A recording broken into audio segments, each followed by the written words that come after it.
வணக்கம். லதா காமாட்சி, நெல்லை போஜன். இப்போ என்ன ரெசிபி பண்ண போகிறேன்னா, கடலைப்பருப்பை வச்சு பருப்பு வடை. அதுக்கு இந்த கப்புக்கு 3/4 கப்பு கடலைப்பருப்பு எடுத்துருக்கிறேன். 1 டீஸ்பூன் பெருஞ்சீரகம், ஒரு 6 பல்லு பூண்டு, 3 வரமிளகாய், ஒரு பெரிய வெங்காயம், மல்லி, கருவேப்பிலை. இதோடு நம்ம உப்பு மொத்தம் ஆட் பண்ணணும். இது எல்லாமே அந்த கடலைப்பருப்பு ஊற வச்சு வெங்காயம்லாம் கட் பண்ணிவிட்டு அதுக்கப்புறம் மிக்ஸ் பண்ணும்போது உங்கள்கிட்ட காமிக்கிறேன். வடை போடும்போது கடலைப்பருப்பு நல்லா 2 மணி நேரம் ஊறிடுச்சு. பெரிய வெங்காயத்தை கட் பண்ணி வச்சாச்சு. மல்லி, கருவேப்பிலை, வரமிளகாய், பெருஞ்சீரகம், பூண்டு ஒரு கல்லில் தட்டி வச்சுருக்கிறேன். இப்போ மிக்ஸி ஜாரில் கடலைப்பருப்பு, வரமிளகாய், பெருஞ்சீரகம், உப்பு போட்டு அரைச்சிட்டு வரேன். கடலைப்பருப்பு, வரமிளகாய், பெருஞ்சீரகம், உப்பு போட்டு மிக்சியில் குறைன்னு அரைச்சாச்சு. பூண்டு தட்டி வச்சுருக்கேன். அதோட பெரிய வெங்காயம், நறுக்கி வச்ச பெரிய வெங்காயம், மல்லி, கருவேப்பிலை,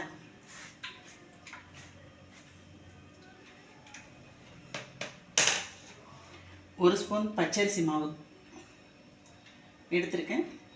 பிசைஞ்சிட்டு பார்த்து போட்டுக்கலாம். காயம் கொஞ்சம், தூள் காயம்.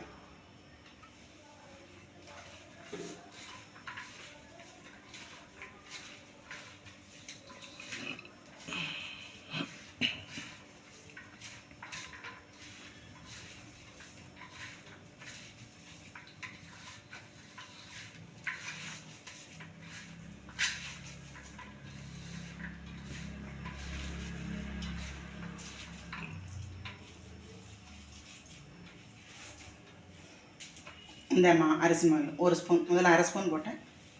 இப்போ 1/2 ஸ்பூன் இதையும் சேர்த்து போட்டேன்.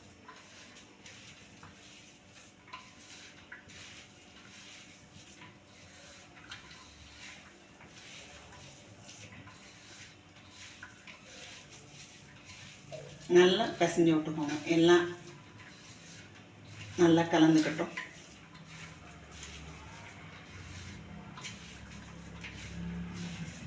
இப்போ ஸ்டவ் ஆன் பண்ணி கடாயை வச்சாச்சு. எண்ணெய் நல்லா காஞ்சிருச்சு.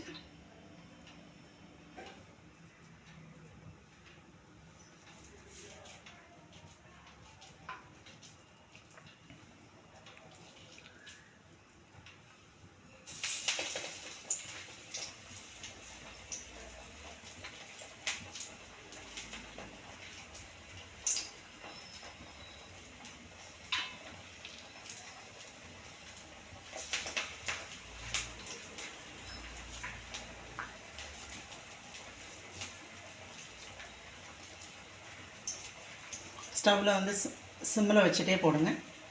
ஏன்னா இது பருப்பு வடைங்கிறதுனால கொஞ்சம் மொத்தமாக இருக்கும். உள்ளது நிதானமாக வேகும். சிம்மில் வச்சுட்டே பருப்பை வெந்து எடுத்துடலாம்.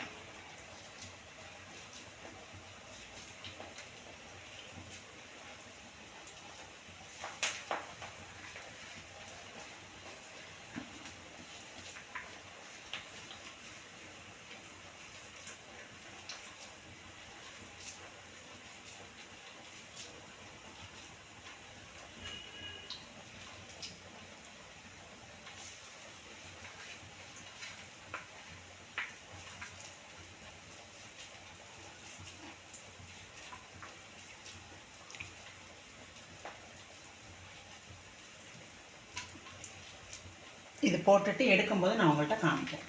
வடையெல்லாம் போட்டு எடுத்தாச்சு. இப்போ ஈவினிங் ஸ்நாக்ஸ் சுவையான முறுமுறுன்னு பருப்பு வடை ரெடி.